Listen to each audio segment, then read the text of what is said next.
Welcome to the Personal Development Mastery Podcast. I'm Agi Keramidas and my mission is to inspire you to rise up, grow, stand out and take action towards the next level of your life. I interview leaders, influencers, entrepreneurs, authors, exceptional people who can and will inspire you to improve your life. Tune in for 2 episodes each week and make sure you subscribe to the podcast to get the episodes as soon as they are released. This is the second part of the celebratory conversation with Mahmood Mawjee.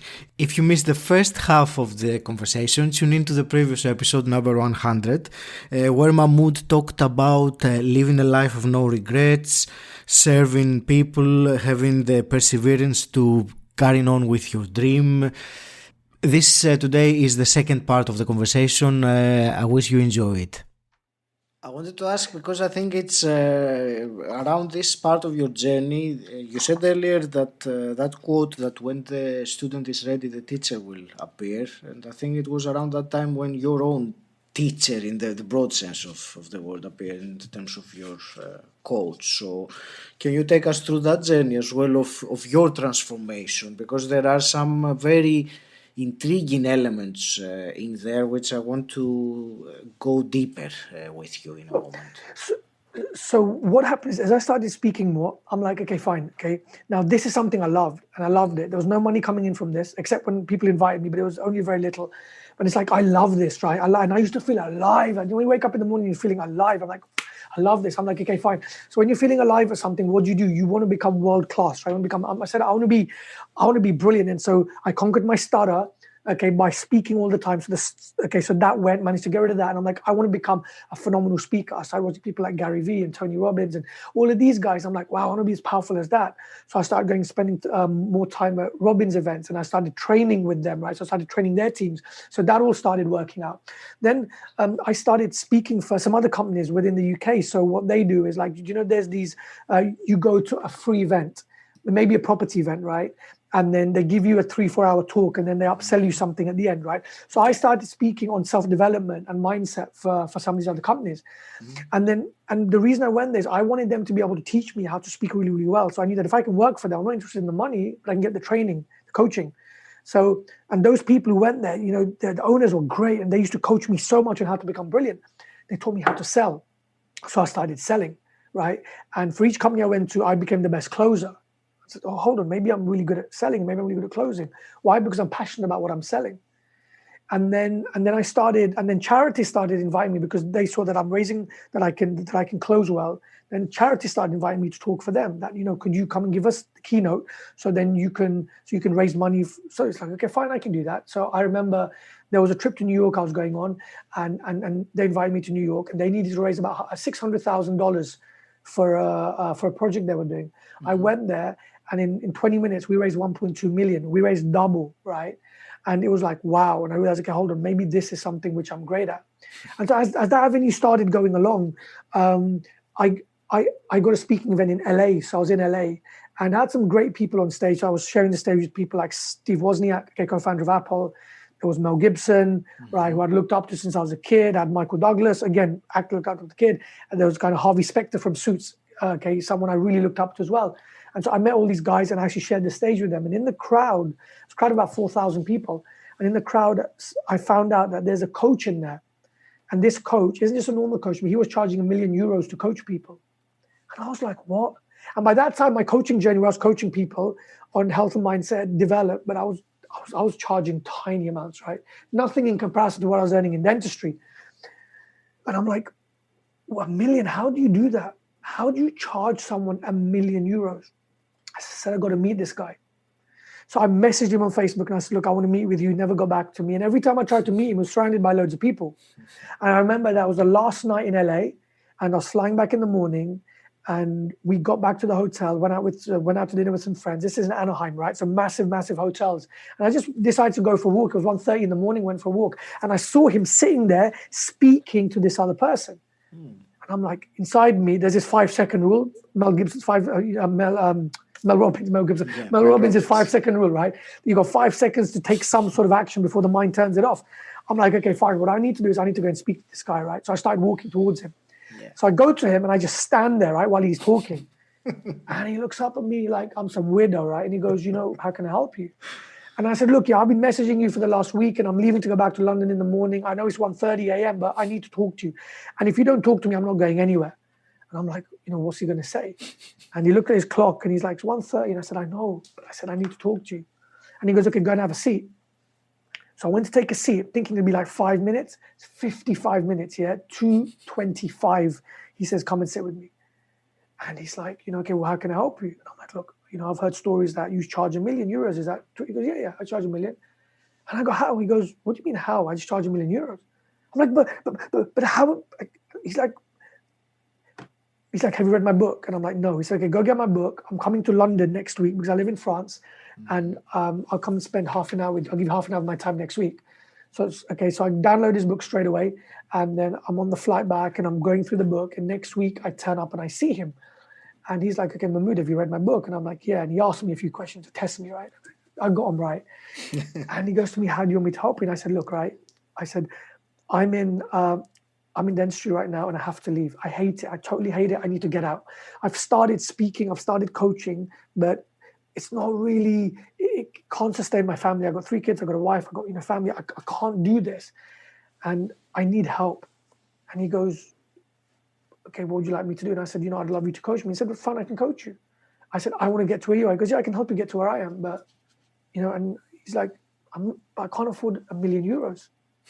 He's like, then what do you want me to do? And he's like, I'm like, can you not do it for free? And his thing is like, well, the truth is in life that if you don't pay, you don't pay attention. And I genuinely believe that right now. Yeah. And, we always say that, give it to me. And when I get results, I'll give it back. None of that works. None of that works. And it's only when you've actually invested and your back's against the wall and you've burnt your boats and there's no plan B, that plan A actually works. And I said to him, look, there's no way in the world I can afford that level of money. He said, look, well, I've got another program, which is a group program. You see me 4 times in the year, okay, for a couple of days. And it's this and that. The amount of money for that was ridiculous as well. I'm like, there's no way I can afford this. He's like, okay, so what are you going to do? You're going to go away. I go, I've got no choice. And I started walking away and I said, hold on. Maybe there is a way where I can do this. And he's like, okay, tell me. And I said, my father passed away. He left me some money. And all the money he left me, that's the exact amount that you're asking me for. And he stopped me. He said, Mahmood, can I coach you? And I said, yeah. He said, look, yeah. He said, do you know your biggest problem? And I'm like, what? And he goes, you're so attached to money. And I'm like, what do you mean? He said, your father's your father. The money's the money. You've put them two together and you've given so much value to that money. You never flipping let go of it. And I'm like, sometimes something hits you and you think, wow, I always say that life isn't linear, right? That you could learn something in one day what takes someone 20 years to learn, right? And on that one day, what he told me in that one moment hit me so hard, more than anything's ever hit me, because he was right. And I was so attached to money. That for me, money was about, £1,000 in. Fine, I can use that for holiday. I can use that for the kids' fees. There was a transaction value on everything which I earned at the practice, right? And it was all accounted and allocated for. And I was so possessive over that money. And he goes, until you don't let go of money, until you don't become free over money, then you'll never be able to grow. Because money will come and go, but time will never come back. And when you're trading money for time, right, things change. So what I want you to do now is trade money for time, not time for money. I'm like, cool. And at that moment, I felt it, that this was the right thing. I looked at him and I said, look, can you help me get to where I want to get to? He said, where do you want to get to? And I said, look, I want to leave my clinic and I want to make 200 grand in my first year, okay, coaching. And he goes, yeah, fine, I can help you get there, right? And he looked at me and he goes, I promise I'll get you there if you put in the work. And I'm like, I'll do everything. I'll hang around with you 24/7. He goes, no, you can't do that, right? It's only you meet me 4 times in the year, but I'll tell you what to do and that'll be enough. I'm like, cool. And I took that jump and I jumped off the cliff, right? And he said to me that because I've taken that big jump, I'm going to take you to France with me next week where I've got another coaching circle. It's a gift to you. Come in. And that's where kind of everything for me started. Okay, and then in the first year, I made more than 200 grand, made 10 times my investment that I put in him. And I realized the importance of investing in yourself, which is more important than any other investment you make, right? So I turn up to France, right? And it's this beautiful hotel, right? And I meet people there with gifts, right? They found their gift. And I'm like, I couldn't believe these people. they were just so passionate about what they did. And I met this guy who was 20 years old, and the guy's name was John. And I'm like, what are you doing here? Because I'm like, how did he afford to be here, right? And he goes, you know what? I sold my highest coaching package last week. And I'm like, I'm thinking he's going to say 2 or 3 grand. I'm like, how much you sell it for? He goes, 120,000 euros. I'm like, what? How? He told me the story, and I'm like stunned here, right? And I met all these other people right there who were playing this game in life, which were much like their thermostat, right, was flipping on 45 degrees, and mine was on 24. And all of a sudden in life, right, sometimes, you know, when you're around the people like that, your thermostat goes up as well, right? So here I am, right? I'm a 24-degree guy, but all of a sudden I'm around these 35-degree people, and I start playing a 35-degree game because I'm around people like that. That's what happens, right? You know, for us who have kids, what do we do when our kids go to school? We don't tell the kids hang around with the drug dealers, and then we hang around with the best of kids. Why? Because it rubs off on them, right? Same as us. It rubs off on us. So I'm like around all these other great people, right? People who've thinking great, they've got a lot of money, right? And all this. And I'm like, it started rubbing off on me already within a few minutes. And I walk into this room, yeah. And then the coaches are sitting there on the table. They go, Mahmood, come in. It was my hot seat time. So I'm sitting on the chair. And they go to me, so why are you here? Like, you know why I'm here? He goes, no, tell us all why you're here. There's another 14 people in the room at this point, right? And I'm like, okay, I've started coaching, but I have no idea what I'm going to coach on. Health isn't really my thing, and I don't know what I'm doing. I want to leave my clinic, but I need the money, and I just don't know where. Everything's a bit of a mess. And they go, okay, fine. They go, do you know what? We've looked at your Facebook profile. We've looked at everything you post out, and we've obviously know about you. And you know what we realize is you got the gift of speaking. And then they go, we heard you had a starter. You got the gift of speaking now because we've seen you, and also you're on stage and you closed 1.2 million in 20 minutes. And like, it's like, you know, that's a gift. I go, but it's just normal, right? This is what I do. And he turned around to everyone in the room and he said, how many of you would love to be able to close 1.2 million in 20 minutes? Everyone puts their hands up, right? He goes, okay, fine. He goes, okay, look, they can't do it. You can do it. And he goes, what if you could teach them? I'm like, what are you talking about? He goes, look, what if right now your journey is to be able to teach people how to speak really powerfully and to show them how to make a huge amount of money in their business, how to close really well, because that's what you do. And I'm like, but that's not where I want to go. I want to be like the Robbins on stage, 10,000. He goes, yeah. Do number 10, Mahmood. You want to do number 1, right? He goes, you could either aim for that now and you won't have much money. You have to stay in dentistry because you're aiming for this, like, you know, you're aiming for the big galaxy. Or why don't we go to something right now which you can do, which can get you out of dentistry, which can earn you enough money to help you grow the business so you can get there anyway. I'm like, okay, cool, that sounds fine. Because what if you could teach people how to speak powerfully and sell? I'm like, okay, done. He goes, how long do you need with someone? I said, give me 2 days with them in a room and I can do that. Plus some coaching before that and 2 days in a room. He goes, okay, fine. He goes, how many people can you do in one go? Like, okay, 10 people in one go, 2 days with them, plus some coaching before that. I can do that. He said, you can tell him it's a great speaker. I go, yeah, it's not difficult, right? It's not difficult. And he turns around to the people, how many of you like that? They put their hands up. He goes, okay, fine. And he goes, Mahmood, how much would you like to charge? And I'm like, I'm playing this big game now, right? Because I'm with John outside and all these other guys. And I'm like, you know what? I want to charge £10,000 per person, okay, for the 2 days. He's like, okay, cool. He goes, you sure? I go, yeah. He goes, okay, fine.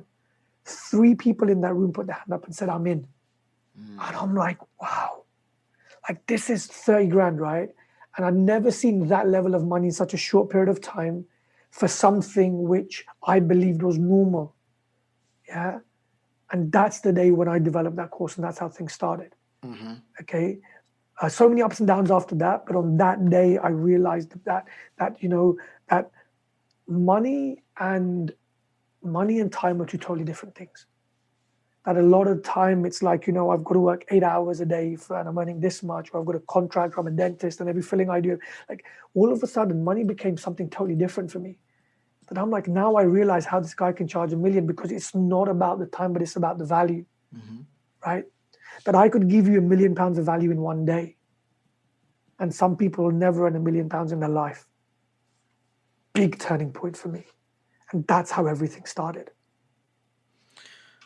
That's amazing. It's a very empowering as a story. And what I want to stick a little bit with this topic of attachment to money. I think it's important, and people can relate to that. And I will share that personally. I'm on my own journey of trying to get free from that, because you mentioned the word or the phrase free of money.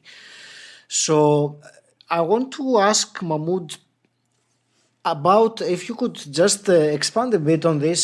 How can someone detach from money? Because you're telling me that you were attached to money and you wanted not to be, and then you tell me that, oh, my goal for next year is to make 200,000 pounds. So for me, is that's the confusion for me. How is that detaching from money when the goal is money again, in this particular Right. sense? Sure. Great question. See, the way I look at it, right now, if you look at a lot of the problems we have in our life, it's because of money, right? Yeah. Either we don't have enough or we want more, right? And, we never think about oxygen because it's abundant. You never think about breathing. But the moment I put my hand around your neck and I begin to squeeze it, the most important thing in your life becomes oxygen, because there's lack of it, right? I look at money in the same way, that when there's an abundance of money in your life, then you don't think about it anymore. But it doesn't mean that the goal is to earn a lot of money. The goal is to be able to get there, but the goal is service. That if you genuinely believe that if you can serve enough people in the best way possible, the most amount of money will come, then that's cool. I needed a financial target because I needed to leave my clinic. And I had X amount of outgoings at home. And if I didn't meet that, the family, it was impossible. Okay. So I had to. So my 200 goal, it's not that I needed the 200, but for me, 200 was a big point, because I'd never earned 200 grand in a year. I never earned that, even as a dentist. So for me to get to there was like a wow place. I see. Yeah, fine. So that's the reason I picked the 200. But I also know that a lot of the problems we have in our lives right now, people say money doesn't buy happiness. And, I don't, money doesn't buy happiness, but money cures a lot of problems, right? And the way I look at money is, the more you have, the more you can give. You can do so much good with money, right? And once you've looked after your initial circle, your family, and then your friends, and then you start looking after the people around you, that's where the true happiness does come in. That happiness isn't about what you have, it's about what you give. And yeah, you can give your time and things like that, but truthfully, sometimes what brings you the most amount of happiness is when you can give something. Like, imagine there's someone in your family who needed a car, and you could just buy it for them without asking them to pay them. You could give them a loan knowing that it may not come back. Like, those things, for me, they make me so happy, right? So I believe that money does buy happiness, because truthfully, a lot of happiness lies in when you can give it away. Okay. And once you've got a certain amount for yourself and for your family that you're going to be okay, right? Then I believe that we've all got a duty to be able to give as much as we can, to be able to build as much as we can. That maybe maybe like your role, maybe you've been put on this earth to be able to earn $1 billion, and 999,000 of that, whatever, is what you're going to give to everyone, right? Because there are people out there who need to be touched by that. And a lot of people who say, I don't want to earn much, I don't want to earn less, like, what, they're doing a lot of people disservice. Because when you have the ability to earn, it becomes your duty to earn, and then use that to give to others, right? Because you have the ability to earn, right? If you're a 6-figure person when you could be a 7-figure person, I genuinely believe that when you die, you'll be questioned on that. You earn 500 grand. You put on this earth to earn 10 million. And that rest of that money, that was allocated to, a person in Africa or person. Like, this is what you're meant to do. I really believe that when we die, we'll be shown 2 movies. One movie is going to be the life we had. The other one's going to be the life you could have had. And it's like, how do you match them up right now? So I believe money is hugely important, but not for the reasons why we think, but for the reasons beyond that, for the service, to be able to give, to be able to contribute. Right? Because even when you have a look at some amazing people like Robbins, right? And the question is, right, most people in that place, they don't need to earn any more, like Elon Musk, people like this, they don't need to earn any more money. And when you speak to them, right, the people who don't need to earn end up earning the most. Why? Because they realize that there's a cause bigger than them. Like Elon, he wants to take us all to Mars, right? He wants a different city on Mars. That's his why. That's why he's doing things, right? Yeah, he sold all his stuff. He's not interested in the money for himself. He's interested in what it can do for others. Yeah. So when your goal becomes on service, then I feel that, God, the world rewards you with so much more. And the people who say, money is not important, money doesn't make you happy. I think either what they're trying to do is, I think the main thing they're doing is, if when people don't want to get out of their comfort zone and do more, become more, give more, they bring up excuses which are going to allow them to stay where they are. Exactly. Yeah. And when people say, money doesn't make you happy, well, maybe it's really you're saying that because you know that you could earn more, but you don't want to go through all of that to be able to get there. And by saying this, it keeps you where you are, and you can satisfy yourself, because most people will say, yeah, money doesn't make you happy. It's fine. Keep what you're doing. Mm-hmm. That's fantastic. And you reminded me of a quote that said, if you think that money doesn't buy you happiness, you haven't given enough of it away. So I think he was trying to say that if you give, eventually you will find out that there is happiness. And there was something that you said about, if you earn X amount and you were destined, or it is your ability, therefore your duty to to earn more than that, then you are not fulfilling your potential. And I think it's not a potential in the terms of how much money I've made or earned, or it's the potential as development, as personal development, spiritual development, growing, becoming everything that we can become, reaching our purpose or our duty. And I liked very much also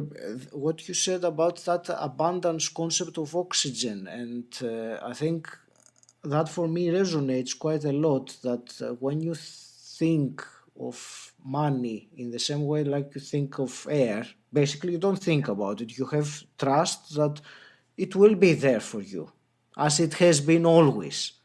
Yes. So I think it's a very great metaphor of thinking and having more faith in our abilities and in our destiny, if you will, or the hand that directs the movie, the script, or that it is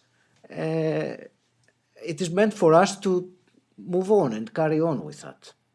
100%, right? We're all put on here with a gift and a purpose, and we need to find it. And then no one's coming back here. I've always said that. And if we come back, we may be a tree, and what's that going to do, right?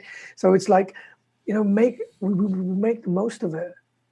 And everyone who's listening to this right now has the chance to be able to change things. We're living in an era right now, like our parents never had the opportunities we had. They never, my parents are immigrants that came over here. They didn't have the chance to be able to find their passion and do what they wanted to do. It was, you just got to graft in what you're doing. That was it, right? But we've got so much opportunity right now, so much. And if we can't make it work now, problem. Yeah, it's like a golden age of opportunity. It's never been so much opportunity. Mahmood, I also wanted to, it's something that you said earlier about, it was when you said that you went into the group of people that were playing life at a completely different game. So I wanted your comment on, again, on the peer group or the environment of people that we surround ourselves with, and also how that can influence you holding ourselves in high standards.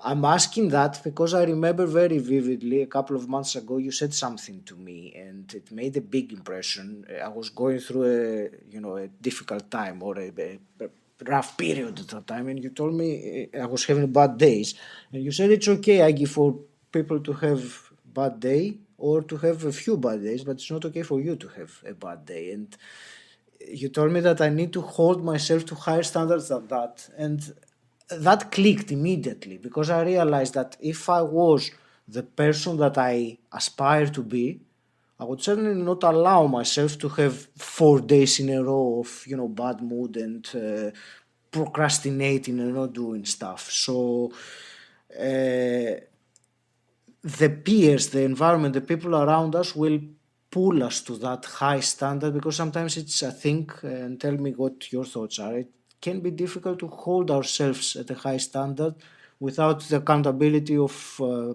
peers or a peer group that will make sure that we are or we become who we want to become. Absolutely, absolutely. Do you know what? Jim Rohn has a great quote. You're the average of your 5 closest friends, Yeah. right? We know that. But what's the practical aspect of that? How do you practically apply that? It's true that the people who you are around the most will be the person you become. So, for example, do you know, like, say you were overweight, right? And you hung around 5 people who have 6 packs, right? You're not going to be overweight for very long because it's a different standard, right? When you go, they're not going to be eating burgers. They'll, it's just that whole thing. And it's the same as if you do have a 6 pack and you hang around 5 people who just don't care about what they do and what they eat, your standards will drop very, very, very quickly, right? But during this time, like COVID time, I say you're not just the average of your 5 closest friends, you're the average of your 5 thoughts, right? Your 5 most frequent thoughts, right? Now, what do you think about the most? Like, what are the thoughts in there? Stress, anxiousness, or is it like, big plan? So like the way you begin to do that is by being around people who can inspire you. So I say, do you know what you do? Like we pick up our phone, just pick up your phone and have a look in 2 places. Number one, who are the last 5 people you called? And they're probably going to be the 5 people you keep in touch with the most normally. Then go to WhatsApp, right? Or Signal, whatever we use now, right? So go to WhatsApp and see the last 5 conversations you've had or the last 5 groups you've been on. And then give them all a rating between 1 and 4. Where 1 is this person or this group inspires me, they push me, they know that I can do better, and they give me that level of encouragement. That's a number 1. Number 2 are those people who are toxic, who are always complaining or just put you down, make you feel crap, things like that, right? So that's number 2. Number 3 is the person who always tells you, it's okay to have 4 bad days, Aggie. It's okay. You're only human, right? And then they're like, you're doing too much. If you wake up at 5:30 a.m. in the morning, it's going to make you sick. Everyone needs 7. Like, they're the people who always tell you that you're doing enough, right? And number 4 are people who don't fit into the above 3 categories, right? And then what you need to do is get more of number 1s, get rid of all the number 2s, and limit the number 3s. Okay? Whether it's WhatsApp groups or whether it's people. And some people, it's like, well, these people are very close to me. Well, fine, well, you've got to make a decision. And sometimes if it's someone very close to you and you can't get rid of them, then I say maybe add in more positive people in your life, right? And kind of dilute the negative effect. So yeah, 100%. As I told you before, I was struggling waking up at 5 a.m. I got 2 friends of mine who wake up at 3 and they document it on Instagram. And it's like, when you wake up 3, I've got a friend of mine who lives in Australia. He's worth about 300 million. He's got a construction firm, amazing guy. I meet him once a year. And he gets into his office at 2 a.m. and he sends me a picture of his Rolex. He takes a photo and he sends it to me. And he starts his day at 2 o'clock in the morning. Okay. Why is he making 300 million? Well, you got to ask yourself. It's like the guy who wakes up at 7 a.m., it's different, right? From the guy who wakes up at 5, 4, 3, 2. Yeah. But it's hard. How hard is it to wake up at 5 a.m.? It's so tough. But then, hey, if you want a 1% life, you've got to do 1% things. Or an extraordinary life, you've got to do extraordinary things. Thank you so much. This has been, actually, you gave some amazing actionable points throughout the conversation, and especially now with what you said. I liked very much going through the WhatsApp groups and your calls and categorizing or putting a rating on the quality of those people or the groups. Mahmood, I have probably 3 times more questions that I wanted to ask you, and I know that we're kind of time, so maybe we can carry on at some point and do a part 2 with some more general topics that very much would like to discuss with you. I would like to ask you also some quick fire questions to start wrapping things up for today. Just when I say quick fire, I don't mean 2 seconds, but I want to test you as well. Tell me first of all then, what does personal development mean to you? It means life. It means oxygen. It means energy. It's everything. Everything. If you could, I can give you more. I'm just giving you a quick fire. Yeah, for me, it's everything. I feel that your level of income will never surpass your personal development, and so everything in life's about you. And if you can take responsibility for everything, that everything's your fault, which I believe it is, then you've got to become the best person you have to be to have the kind of life you want to have. So for me, it's all about personal development. And let's say you could go back in time and meet the 18-year-old Mahmood, and you could give him a piece of advice. What would you say? I just felt the chills when you said that. You know that I just felt the chills when you said that. What would you tell him? I would probably tell the 18-year-old guy that to go follow dreams as opposed to society norms. So maybe it was okay not to do dentistry, but then I think, hold on, the journey I'm on right now, I came through dentistry anyway, right? But the biggest piece of advice that I would give is go follow your heart, have some fun. Yeah. Fantastic, thank you. One more hypothetical question then. If you could wave a magic wand and change something in the world as it is today, what would you change? Right now, I would have the world back open. I want events. I miss being around people. Seriously, I use the word stuck because I'm not really stuck, but being on this medium, like I'm a people person, and I want to get back out there in front of thousands of people, which is what I love to do. And right now, with the world closed, if I could have a magic wand right now, what I'd do is I'd get rid of COVID, and I would just reopen the world so we can all meet again. Seriously, that's what I'm missing the most. I'm really missing that. Yeah. But then COVID has brought its own blessings. Massive blessings. Of course, there is always opportunity in the Massive blessings. crisis. But I think most people would agree with you, and they would wave their magic wand towards that direction. Out of, let's say, everything we spoke about today, emerging from all of this, if you were to give to the listener one actionable item, something they can utilize straight away or tomorrow morning and move their life to the next level, what action would you advise? Wake up 1.5 hours earlier than you normally do. That's it, nothing else. That's the only thing I would do. Wake up 1.5 hours earlier than you normally do, and that's it. I don't care. Whatever you do in that time, you can do whatever you want. You can at least 1.5 hours, and then the rest will come.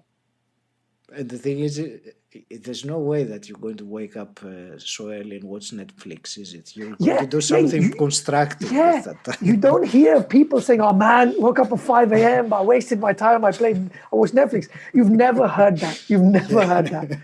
Yeah, pretty much more alert, I know we spoke about all sorts of diverse things, and I know that I had more things that I wanted to discuss, but we didn't have time. Is there anything from your part that you were hoping we would discuss today and we completely missed it? Not at all.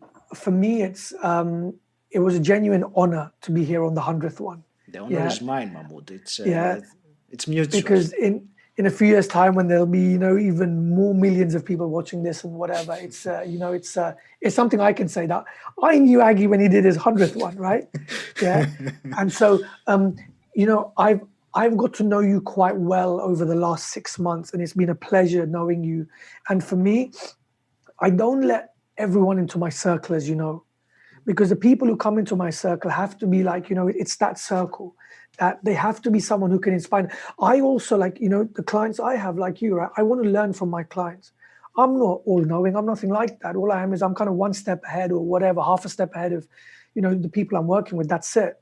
But I bring people into my circle who can inspire me, who can push me, who can get me to be a better person.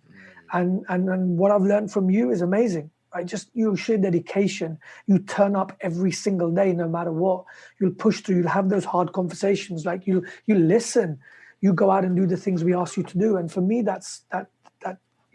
I've learned so much from you. So no, 100%. I was excited to be here, as you know, really excited. Me too. Thank you. And seriously, this journey for you is going to be amazing. It's amazing already, but it's going to be, there's going to be so much more. If there's something, Mahmood, that if I could summarize my whole knowledge, what I've learned, and distill it in one phrase, it would be something like, it is about the journey. So it's always about moving on and doing and believing that I'm only beginning. There's so much more ahead, even though it's not guaranteed, but it's great to appreciate the journey. That's what I've learned all these years, really.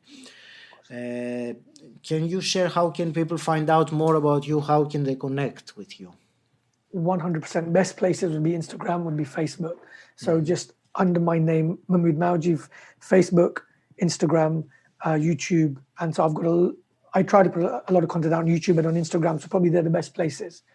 And yeah, I would love to be able to, just hear from the people who've listened to this and see, has there been anything on here which has helped them to be able to get to that next level of their life? For me, that is really important. So yeah, whoever's listening, please do message. I'd love to be able to hear from you. Thank you. Thank you once again. This has been a beyond fascinating conversation. I want to wish you all the best, Mahmood. Any last parting words from you? One life, right? This is my last parting word with everything. It's like, one life, no one's coming back. Yeah. And life isn't about how long you live. It's about what you've done when you were alive, right? That's it. Right. And what did you could live for 20 years, but have the most impactful life that someone lived for 100 couldn't. And if we realize that we're here for a purpose and we live according to that, then life becomes amazing. You earn more than you ever thought you could earn, and you leave your mark. And for me, I do want to leave my mark. I want people to remember me. I want people to watch my stuff long after I'm not here and say, wow, do you know what? That guy, he inspired us. And for me, that's everything. Thank you for listening. If you enjoyed it, please subscribe and rate Personal Development Mastery on Apple Podcasts, and also share this episode with someone who you think will benefit from it. If you want to become part of an exclusive community, gain access to unique content, and at the same time support this podcast, then become my patron. The link is in the show notes, or you can type bit.ly/pdmpat. If you want to know more about what I do and how I can help you, join my Facebook group Personal Development Mastery. Again, the link is in the show notes, or you can simply type bit.ly/pdmgroup. And until next time, stand out, don't fit in,